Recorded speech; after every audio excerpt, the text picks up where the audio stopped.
السلام علیکم سامعین، 5 ذی القعدہ اور 4 مئی ہیں۔ خبر کا عنوان ہے ہندوستان اور پاکستان کی خبریں۔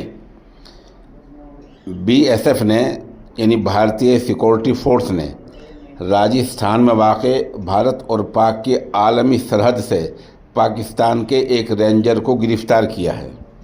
اس سے پوچھ تاچھ جاری ہے۔ رینجر ان فوجی جوانوں کہتے ہیں جو سرحد پہ اپنے دیش کے لیے گشت کرتے رہتے ہیں، حفاظت کرتے رہتے ہیں۔ ظاہر سی بات ہے یہ پاکستانی رینجر ہندوستان کی سرحد میں آیا ہوگا، تبھی اس کو گرفتار کیا ہوگا۔ اس سے پوچھ تاچھ جاری ہے۔ آپ کو پتہ ہے کہ اس سے پہلے پاکستان بھی ہندوستان کے ایک ایسے ہی نوجوان کو حراست میں لے چکا ہے۔ ادھر پاکستانی لڑکی سے نکاح کی بات چھپانے پر سی آر پی ایف نے نوجوان کو ملازمت سے نکال دیا ہے۔ اس نوجوان کا نام منیر احمد ہے، جو فوج کی 41ویں بٹالین میں ہے۔ یہ معاملہ عدالت میں زیر غور ہے۔ محکمہ کارروائی جاری ہے۔ منیر احمد نے فون پر ہی ایک پاکستانی خاتون سے نکاح کر لیا تھا، پھر الزام ہے کہ یہاں اس کو میعاد سے مدت سے زیادہ رکھ لیا گیا۔